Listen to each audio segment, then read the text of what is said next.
น้อมเอากุลพระแก้วเจ้าดังสามประการอันมี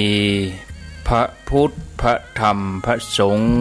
กุลพ่อกุลแม่กุลครูบาอาจารย์กุลศีลธรรมกรรมฐานจงมาปกห่มรักษาครูบาอาจารย์พระเจ้าพระสงฆ์ทุกรูปปกห่มรักษาปออกไม่ออกศรัทธาด้านสาธุชนคนดีผู้สนใจใฝ่ในธรรมทุกท่านขอถวายความเคารพแสดงความนับถือพระมหาเถระพระเถรานุเถระเจ้าคณะพระสังฆาธิการครูบาอาจารย์เจ้าที่เปิดวิทยุฟังอยู่ที่วัดที่ว่าเวลานี้เจริญปอนญาติโยมท่านสาธุชนคนดีพ่ออุ้ยแม่อุ้ยนักศิลป์นักบุญเท่าแก่น้อยใจยิ่งตั้งหลายทุกท่านธรรมะสวัสดีมาปะกันแล้วเนอมาแล้วมาปะกันในรายการสาระธรรมยามแรงประจำวันนี้วันจันทร์ที่1 เดือนกุมภาพันธ์พุทธศักราช2564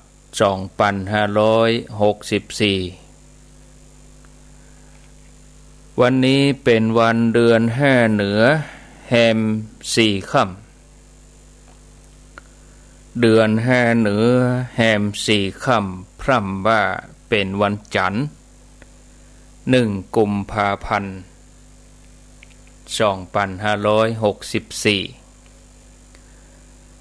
2564มาปะกับอาตมภาพในรายการสาระธรรมยามแรงอาตมภาพพระครูอภิวัฒนวิกรมวัดปากตางเจริญตำบลดอยหล่ออำเภอดอยหล่อจังหวัดเชียงใหม่เป็นผู้รับผิดชอบดำเนินรายการมาพบกับญาติโยมท่านสาธุชนทั้งหลายเป็นประจำเวลาบ่าย3เป็นต้นไปณที่สถานีวิทยุแห่งนี้ขอบคุณ 89.50 บ้านทุ่งเรดิโอแล้วก็ที่ 98.75 คลื่นธรรมะของชุมชนวัดห้วยตองสัก FM 100.25 คณะสงฆ์อำเภอฝางวัดพระบาทอุดมนำบ่อสาวาสำนักวิปัสสนาวิทยุชุมชนคนนาน้อยจังหวัดน่าน 91.50 มนต์เสียงธรรม 106.25 แล้วก็ตี 104.50 สถานีวิทยุเพื่อการศึกษาพระพุทธศาสนาและวัฒนธรรมวัดฝ่ายหินตำบลสุเทพอำเภอเมืองเชียงใหม่ก็ขออนุโมทนาบุญกับสถานีวิทยุทุกคลื่นทุกที่ทุกแห่งที่เปิ้นได้รับสัญญาณนำรายการนี้ไปสู่ผู้ฟังทางบ้านโดยความตั้งอกตั้งใจของญาติโยมที่รอฟังถึงเวลากะเปิดวิทยุฟังรายการธรรมะเป็นเวลาที่เหมาะสมเป็นเวลาที่พอดีวันนี้อยู่ด้วยกัน2 ชั่วโมงญาติโยมท่านทั้งหลายชีวิตคนเฮาส่วนใหญ่ก็หมุนเวียนวนเวียนกันไปตามความอยากมีความอยากเป็นตัวดันเฮาจะต้องโลดแล่นไป ความอยากของคนเฮานั้นจะว่าไปกะหนีบ่พ้นอยากได้อยากมีอยากเป็นอยากมีทรัพย์สินเงินทองอยากมีชื่อเสียงกึกก้องเกียรติยศอยากได้อยากเด่นอยากดังอยากเป็นคนที่มีหน้ามีตาในสังคมอยากเป็นนักกีฬาอยากเป็นดาราแต่บอกว่าจะมีอันยังเป็นอันยังถ้าอยากมีอยากเป็นแล้วทำให้ทุกข์บ่ใจทุกข์เพราะความอยากต่ออันเมื่อมีก็ทุกข์ยากที่จะรักษาอย่างนักกีฬาเนี่ยไปเป็นแชมป์นี่บางทีบ่ยากเท่ากับการรักษาแชมป์ได้ที่หนึ่งชื่นชมยินดีต่อไปก็ต้องป้องกันแชมป์ต้องรักษาสถิติทันทีที่มีความอยากเกิดขึ้นมาในใจก็เป็นทุกข์แล้วเพราะว่าบ่ได้สมอยากเตื้อระหว่างที่ดิ้นรนขวนขวายไปหาสิ่งนั้นสิ่งนี้มาก็เป็นทุกข์เข้าไปแถมต้องปะอุปสรรคนักกว่าที่จะฟันฝ่ามาได้เมื่อได้มาแล้วทุกข์ในการรักษาต้องดูแลกลัวมันจะหายกลัวภัยจะมาลู่เอาไปสิ่งที่หามาได้ก็มันเสื่อมไปมันลุไปมันก็ลำบากแถม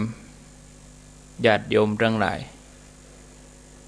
จะต้องดูแลรักษาเอาใจใส่เต็มไปด้วยความทุกข์เอาทุกข์เพราะว่ากลัวความพลัดพรากสูญเสีย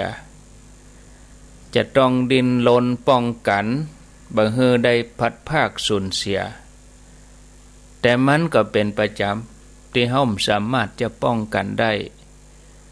เพราะความพลัดพรากสูญเสียนั้นมันเป็นธรรมดาของชีวิตเนาะท่านผู้ฟังญาติโยมแต่ถึงแม้ความพลัดพรากสูญเสียยังบ่เกิดทรัพย์สินสมบัติของเฮาก็ยังคงอยู่อย่างเก่าสภาพเดิมเฮาก็หนีความทุกข์บ่พ้นเตื้อทุกข์เตื้อนี้ทุกข์เพราะอยากได้อันใหม่หะเหมาะคนที่มีรถราคาแพงหลายแสนหลายล้านยากนักที่จะพอใจรถคันเก่าคันเดิมส่วนใหญ่ก็อยากได้รถคันใหม่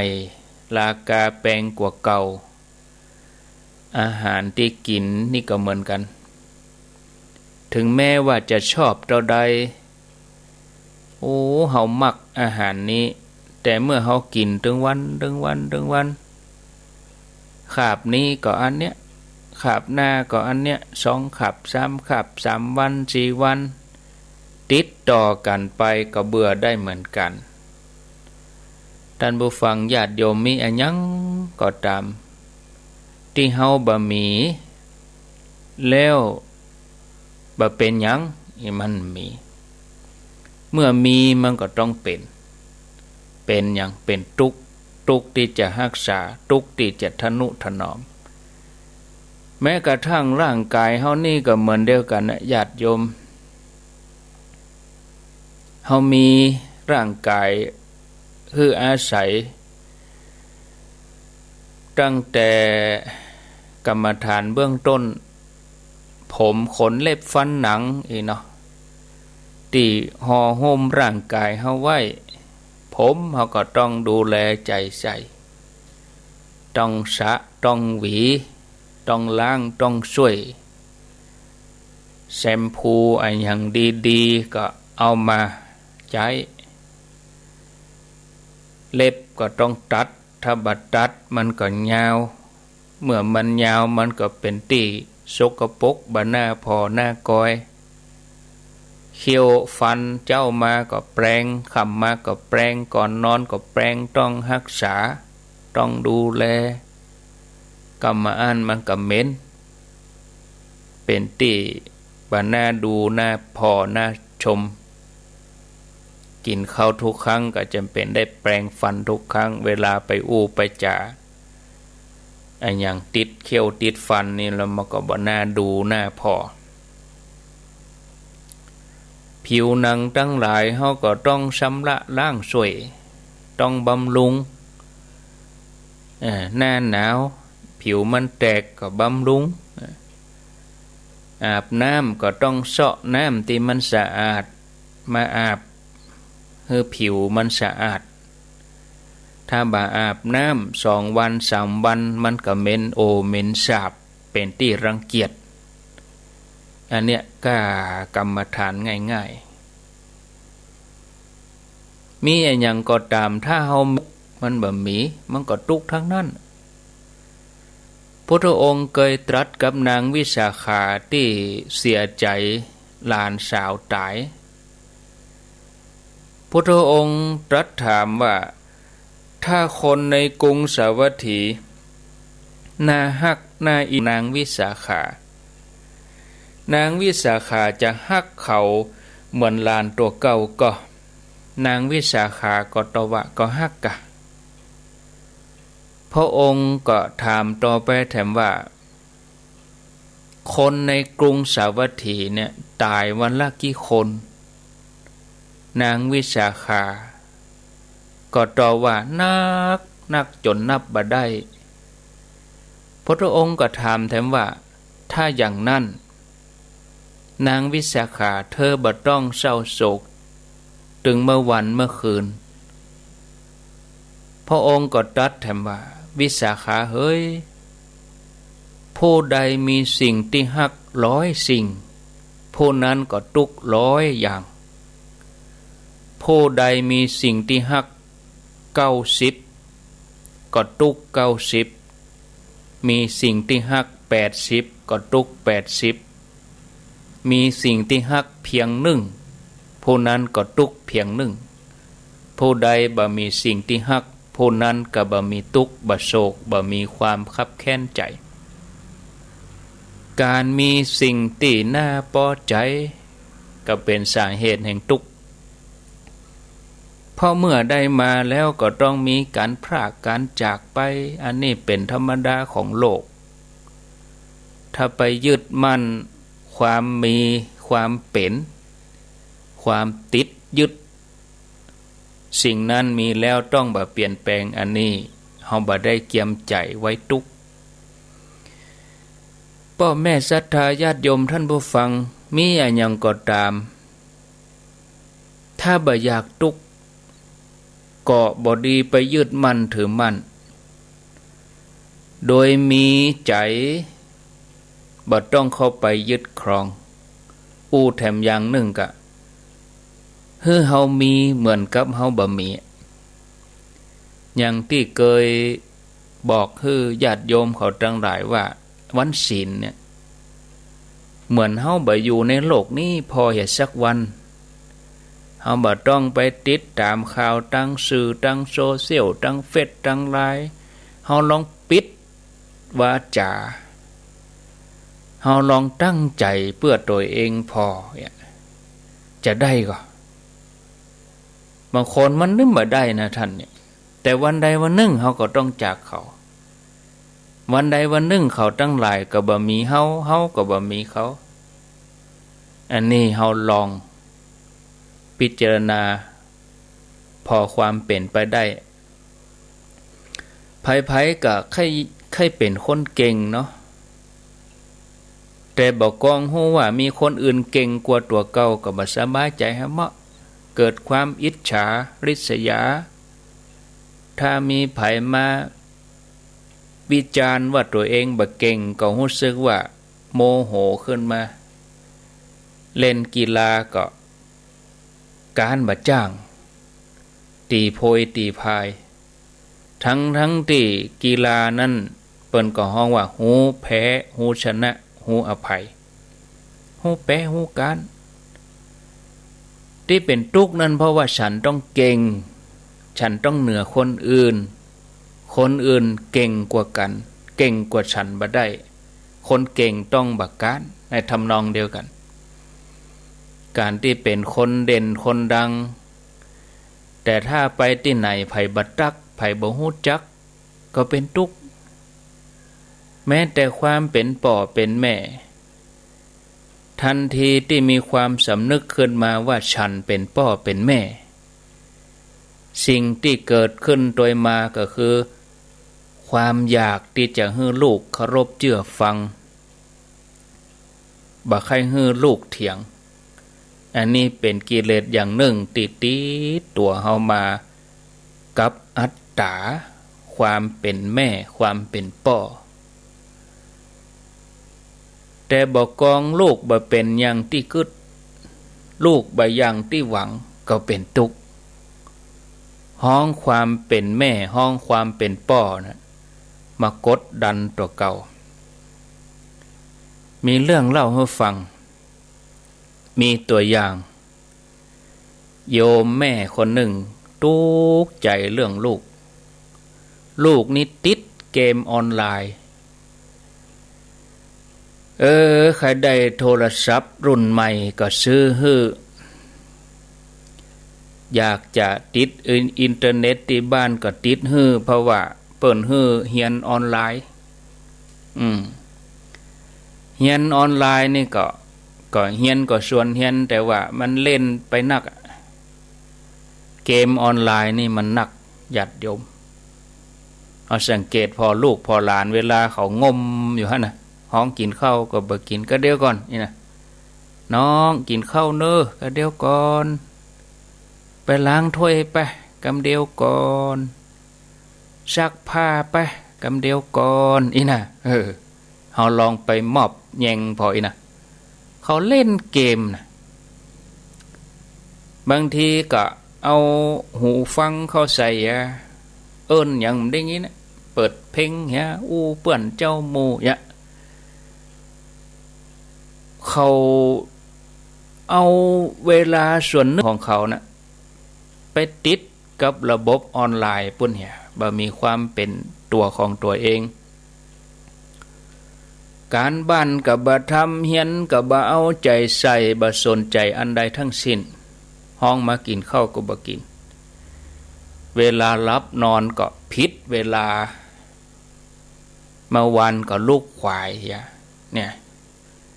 บอกกองแม่ว่านักเข้าก็บ่ค่อยพอใจตามภาษาวัยรุ่นจนแปลงหน้าบึ้งเนี่ยบ่อู้กับแม่หาว่าแม่ย่อยนั่นก็ป้นหวังดีนั่นเนาะลูกหลานทั้งหลายคนแม่นี่ก็น้อยอกน้อยใจอุตส่าห์เลี้ยงมาด้วยความฮัก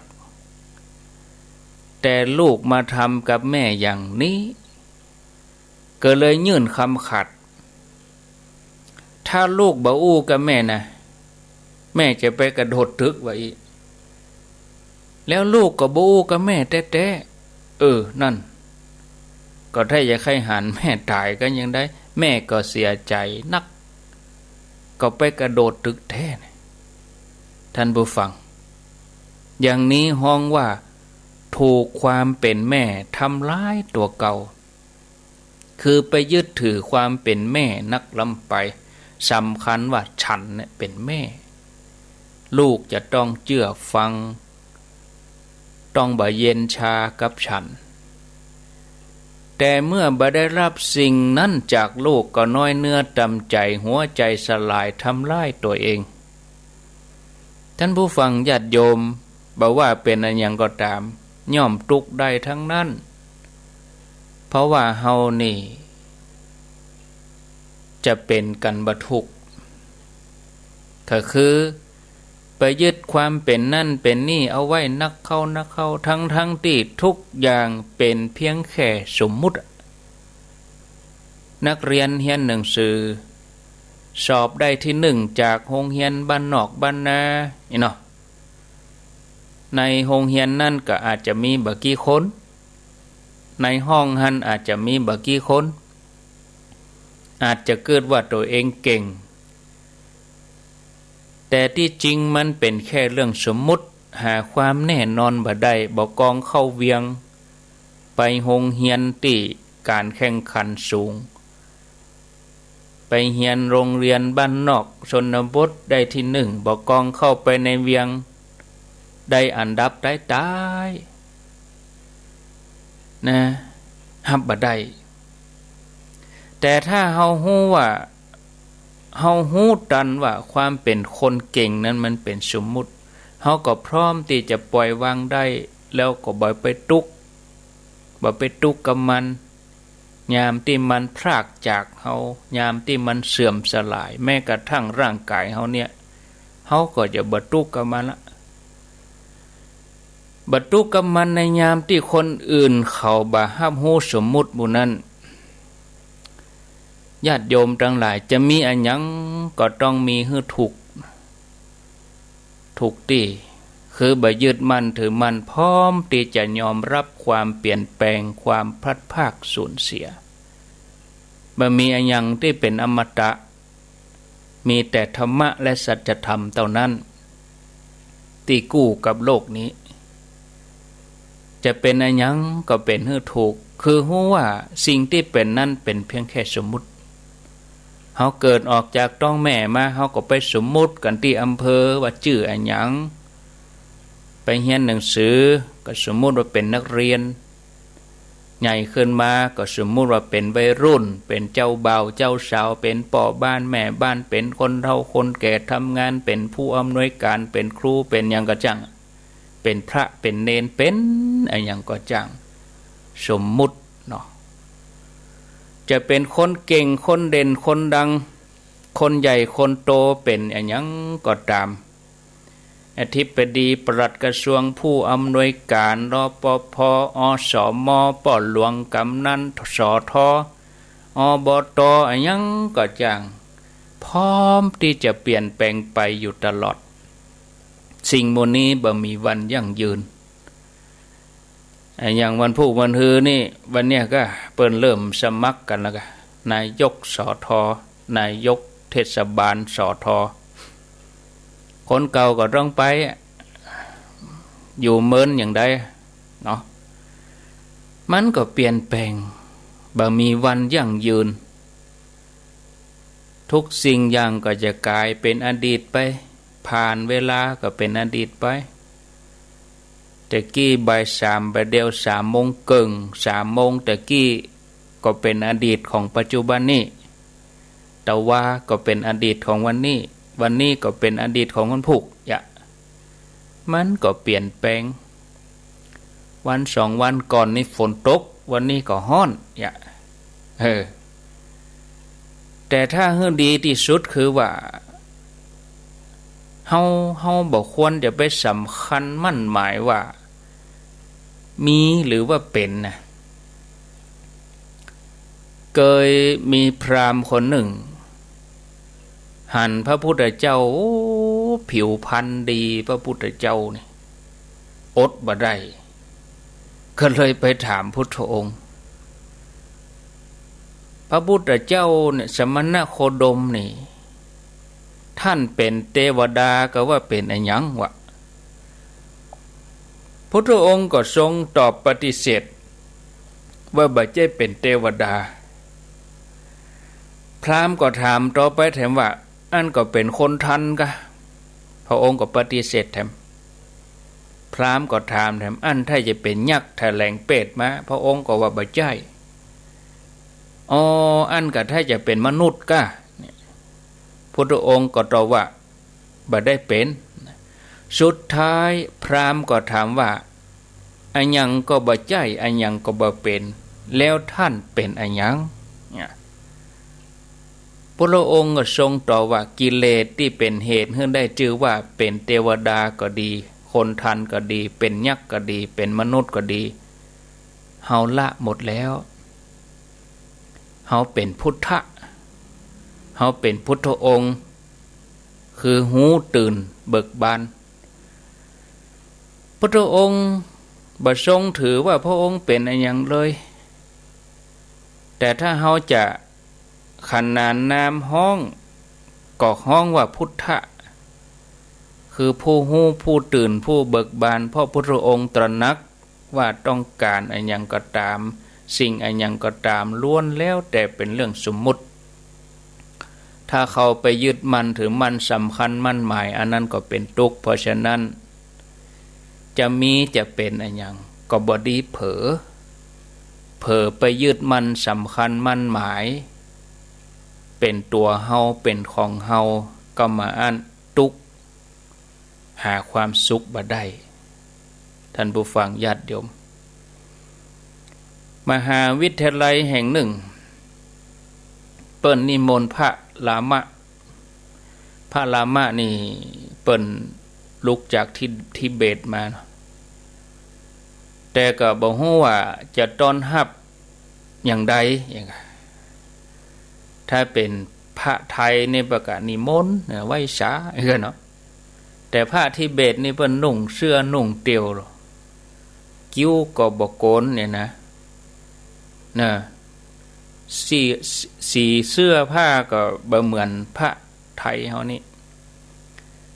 เห็นนี่ก็พระทิเบตนี่ก็หันว่านักศึกษาไทยคนนี้เป็นคนเอเชียเหมือนกันก็ถ้าจะดูแลอุปถากพระทิเบตนี่ได้อย่างดีนักศึกษาคนนี้ก็ยินดีดูแลพระทั้งที่ตัวเองถือศาสนาอื่นมหาลัยก็มีหลากหลายคนเนาะช่วงเวลาบักกี่วันก็ได้ดูแลอุปถากพระทิเบตทำให้นักศึกษาคนนี้ประทับใจไผ่ที่ได้อยู่ใกล้ได้ฮับใจพระทิเบตก็รู้สึกประทับใจเพราะส่วนใหญ่เป็นคนที่มีอารมณ์ขันผ่อนคลายเป็นกันเองมีน้ำใจนักศึกษาไทยดูแลพระทิเบตนี่ 3-4 วันเมื่อถึงวันที่ท่านจะกลับทิเบตนักศึกษาก็สอบถามเกี่ยวกับวัดปฏิบัติของท่านอย่างใดวัดของท่านอยู่ที่ไหนนะทิเบตนี่ก็อยู่ตอนเหนือของอินเดียจีนพวกกันเนาะเนปาลพวกกันแล้วก็นักศึกษานี่ก็ปวารณาตัวเองปาลบว่าเมื่อเรียนจบแล้วเนี่ยก็จะไปแอวหาท่านแล้วก็ไปพักสักระยะหนึ่งพวกที่ทิเบตปุ่นนะที่ดาไลลามะปุ่นเนาะมาเดียวก็เป็นเขตปกครองพิเศษของจีนพระทิเบตก็ถามวัตถุประสงค์นักศึกษาคนนี้ก็ตอบว่าอยากจะไปสัมผัสความสงบเพราะว่าเมืองไทยนี่บ่ค่อยสงบโดยเฉพาะกรุงเทพเป็นหมอกเป็นควันรถก็ติดอากาศก็บ่โล่งพระทิเบตก็ตอบว่าโอ้ยินดีต้อนรับแต่ขณะเดียวกันก็ติงว่าถ้าคุณบ่สามารถพบความสงบที่กรุงเทพได้เนี่ยการมาเอี่ยวหาวัดก็คงจะบ่ปะได้เหมือนกันนั่นกำอู้ของพระทิเบตนี่ก็ตามใจนักศึกษาคนนี้เป็นกำกึดอยู่เพราะเขาเรียนปรัชญาเหมือนกันกึดเรื่องนี้สุดท้ายก็เมื่อเรียนจบเรียบร้อยก็ปิกมาเมืองไทยเสร็จเรียบร้อยก็ตัดสินใจบ่ไปอยู่โดยพระทิเบตละแต่ก็มาสอนหนังสือที่กรุงเทพนี่คงเป็นเพราะว่ากึดได้ว่าแต่จริงแล้วความสงบบ่ได้ขึ้นอยู่กับสถานที่บ่ว่าจะอยู่ที่ไหนก็มีความสงบได้แถมอย่างหนึ่งก็คือความสงบจบที่ใจจบที่ใจสงบได้อยู่ที่เฮาวางใจถูกบ่ว่าจะอยู่ในสถานการณ์ใดอย่างใดข้างนอกวุ่นวายข้างในสงบเขาจะเถียงกันเขาจะเสียงดังเขาจะยังได้ก็ตาม บอกว่าจะอยู่ที่ไหนถ้าเอาวางใจถูกเขาก็สงบได้เนี่ยญาติโยมความสงบจบที่ใจความสงบสุขที่คนส่วนใหญ่ไขว่คว้าเสาะหาแต่ก็บ่ล่ำจะหู้จักแต่จิตใจส่วนลึกนี่ก็เสาะหาหวยหานะถึงแม้ความสงบจะมีเสน่ห์น้อยกว่าความสนุกก็ตามเพราะว่าความสนุกนี่มันตื่นเต้นหรอมันอร่อยมันหอมหวานก็เหมือนที่ยกตัวอย่างญาติโยมความสนุกทั้งโลกเหมือนกับการกินอ้อยตั้งเก้าเนี่ยมันหวานก่อนเนาะบ้านป่ายมานี่มันจืดจางนะแต่ความสุขดังธรรมนี่มันใหม่ๆมันจะผะอืดผะอมมันจะจืดจางเหมือนแบบมีหยังไหว้พระมันแบบมีหยังสวดมนต์มันแบบมีหยังฟังธรรมมันแบบมีหยังแต่ถ้าเราลองปฏิบัติไปเนี่ยก็เหมือนเรากินอ้อยตั้งป่ายมาหาตั้งเก้าบ้านป่ายชีวิตมันจะมีความสุขแล้วก็ได้รับรสแห่งพระธรรมอย่างดีที่สุดก็ต้องมาถามตัวเก่าเฮานี่ว่าเฮาจะกินอ้อยตั้งเก้าเขาว่ากินอ้อยตั้งป่ายนะ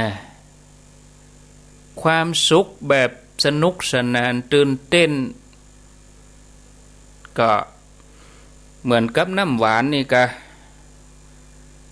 น้ำหวานนี่มันก็กลมกล่อมมันมีเสน่ห์กว่า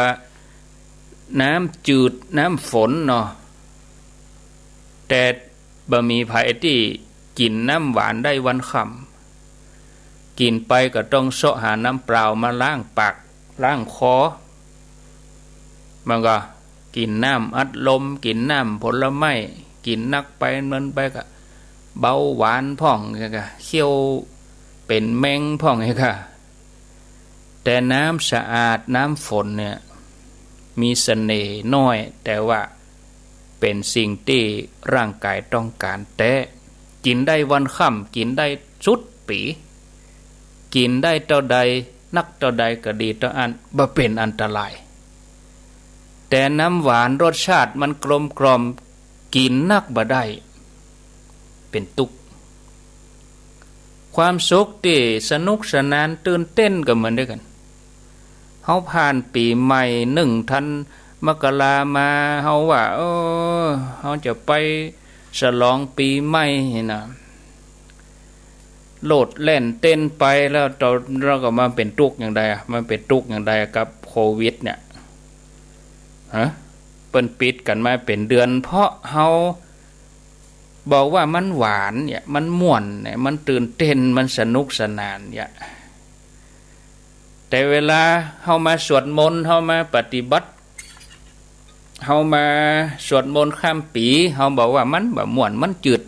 ชืดและเป็นประเดี๋ยวนี้คนที่ไปสวดมนต์เพื่อก็ปลอดภัยบ่ต้องไปกังวลเรื่องจะมาติดโควิดจากการได้แอลครับแอลบาร์ดื่มสุราความตื่นเต้นทั้งหลายเนาะหลายคนก็ว่าความสงบใจจะเกิดขึ้นได้ต้องอาศัยความสงบจากสิ่งแวดล้อมก็เลยเลือกที่จะเข้าวัดเสาะหาสถานที่พักโรงแรมเข้ารีสอร์ทไปสปาไปหาที่สงบสงัด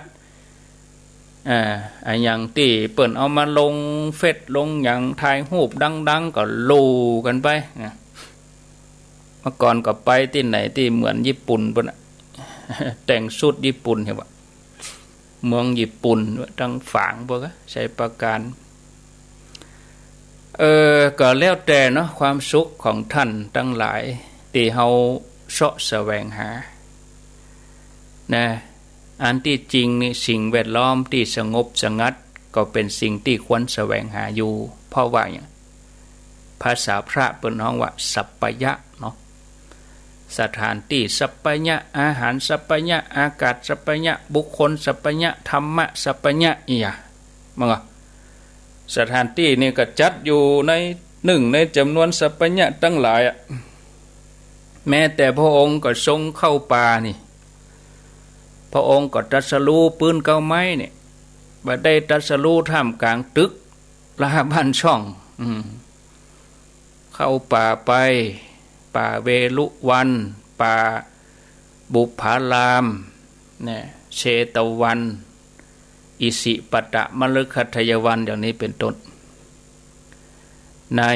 โอวาทปาติโมกข์หรือว่าโอวาทปาติโมกข์มีข้อความตอนหนึ่งที่พระองค์แนะนำสาวกทั้งหลายนั่นคือการนอนการนั่งในสถานที่อันสงัดเอามาฟังก่อนน่าคิดแต่ยังได้ก็ตามถ้าเราจะรอแต่สถานที่สงบสงัดบ่มีเสียงรบกวนเพื่อให้ใจเราสงบไปตัวนี้เราจะปะที่ไหนยากเหมือนกันเราอาจจะบ่พบเลยนะความสงบนี่เพราะสถานที่สงบสงัดบ่เดี๋ยวนี้หายากขนาดว่าแดนเทวดาก็ยังวุ่นวายคนหยาบเนาะแดนเทวดานี่มันต้องดักปิ้งนี่นะคนบ่ต้องมีเสียงอย่างคนต้องเงียบเนี่ยอันนี้ยังโปรโทยก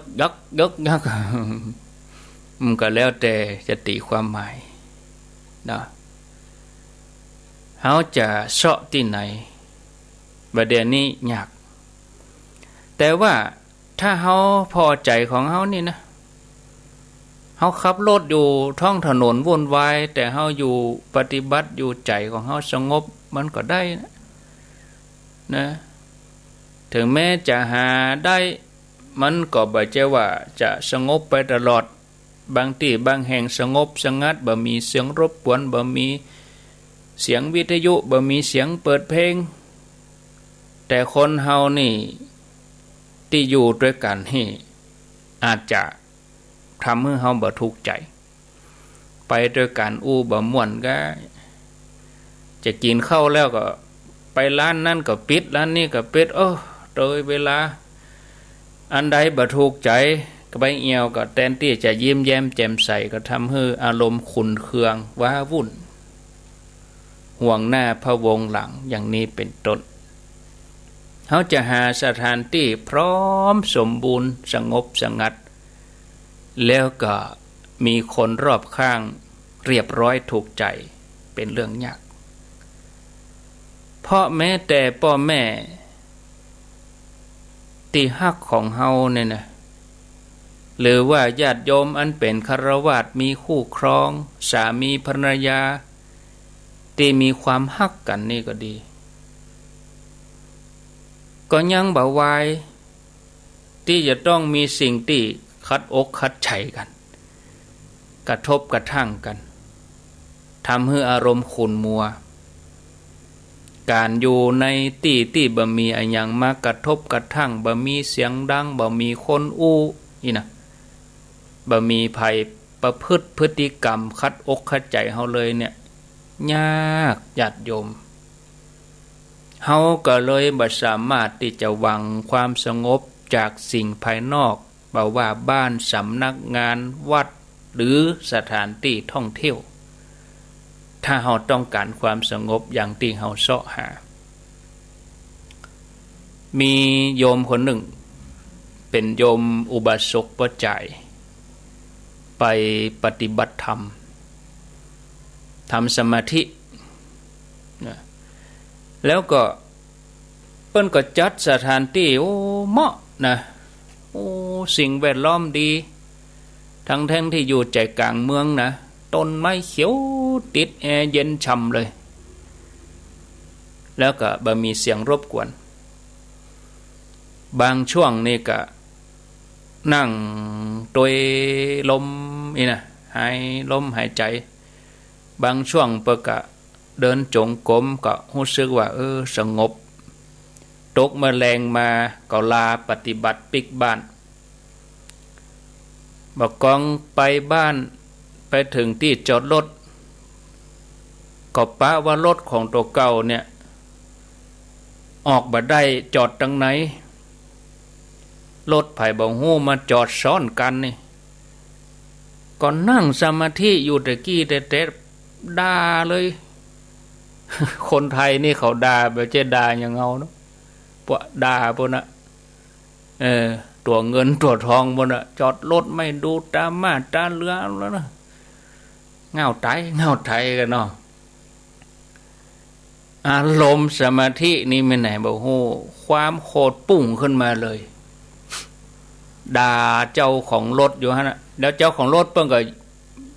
ไปอยู่ที่อื่นไปอยู่ในพวกนะเดินยืนด่ารถอยู่ฮะนะก็ตัวจะปิกบ้านแล้วก็รถตัวอยู่ตรงในพวกเนี้ยทีนี้โยมคนนี้ก็เมื่อมาพอใจสักกำนะตะกี้ยังสงบอยู่นะบอกกองมาปะสิ่งกระทบลดออกบัดได้บัดถูกใจหัวห้อนเลย ภาษาวัยรุ่นเขาว่าหัวห้อนอย่างไปเลยเนี่ยคนที่เข้าคอดปฏิบัติหลายคนเป็นอย่างนี้เนี่ยเป็นเพราะว่าเนี่ยเป็นเพราะเอาใจไปติดกับสิ่งภายนอกสถานที่สิ่งแวดล้อมที่มันราบรื่นที่มันเหมาะสมบางทีไปปะสิ่งที่บ่ถูกใจใจที่สงบก็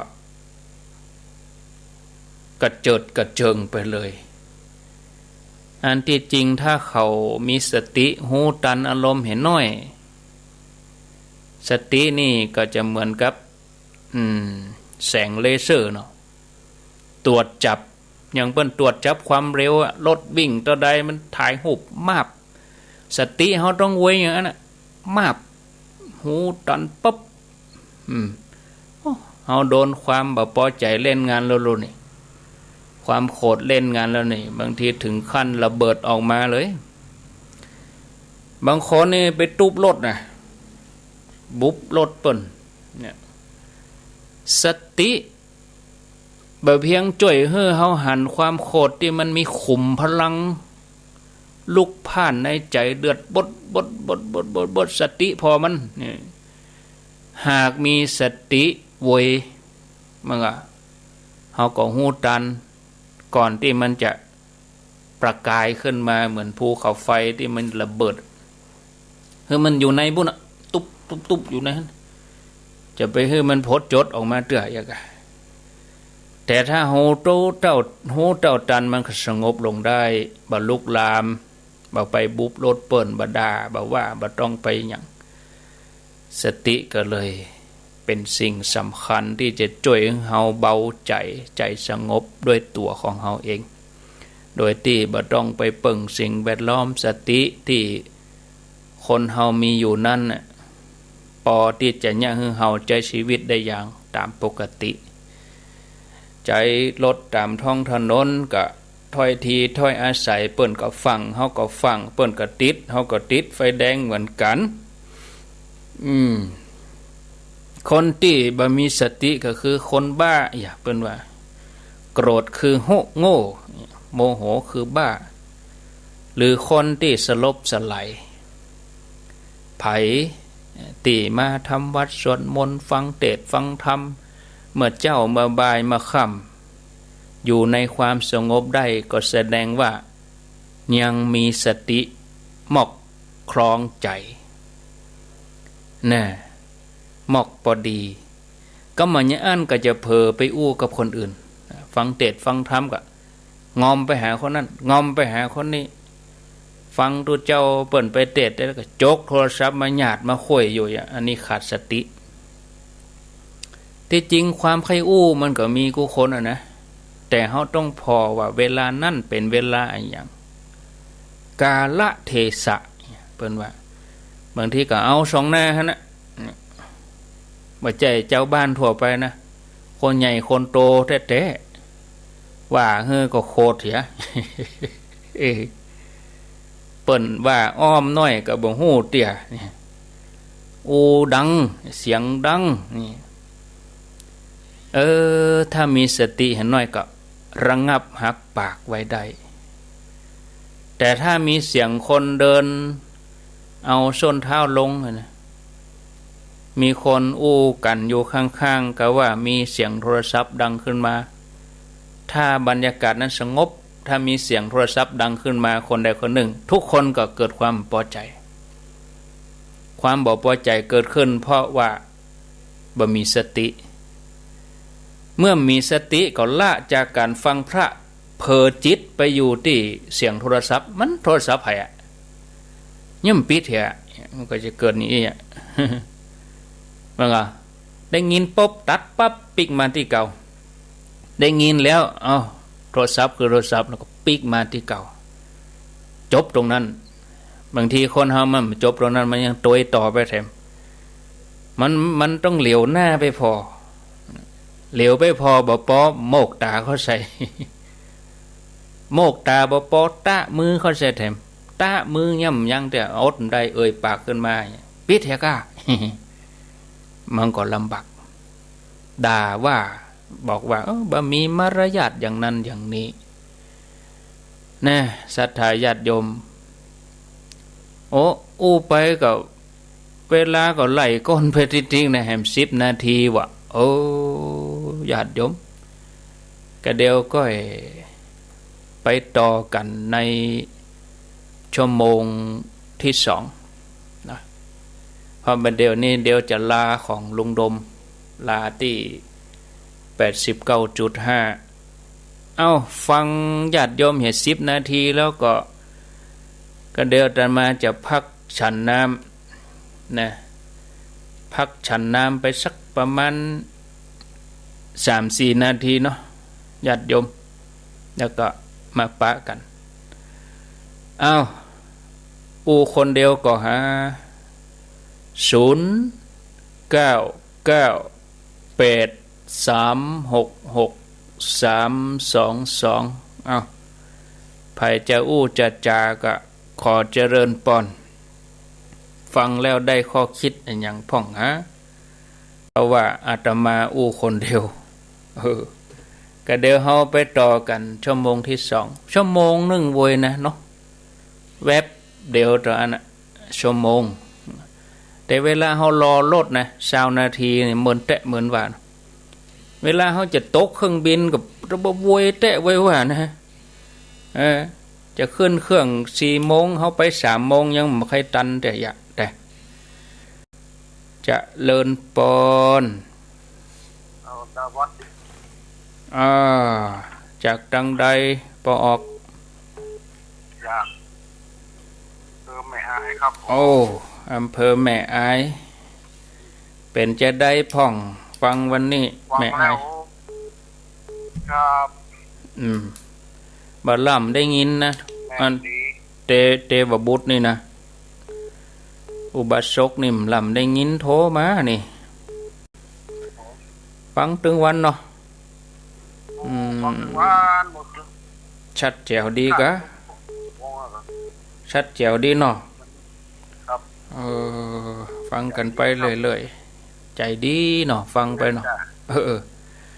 ยินดีเนอะก็มันเหมือนกันยินดีแต่โทรศัพท์ในวัดเนาะกระดูกกระไหลนั่นน่ะกะเขาจะโมกตาไปจังมีเหมือนกันนะยังมีเหมือนกันนะโมกตาใส่ก็ยังอู้อยู่หั่นนะอู้ดังเหยเตี่ยส่องหน้าเฮาน่ะนั่นเนาะยินดีเนอะอันนี้อุบาสกเป็นอยู่แม่อาครับไว้สาครับผมเจริญปอนน้องเบลครับอย่างพ่อครูอ่ะเนี่ยเวลานั้นอู้ดังแต่ว่าฟังเรียนพูดอยู่ในงานแต่นี่ปีนะจะเป็นว่าอย่างคำนี้มันได้โคตรเครื่อง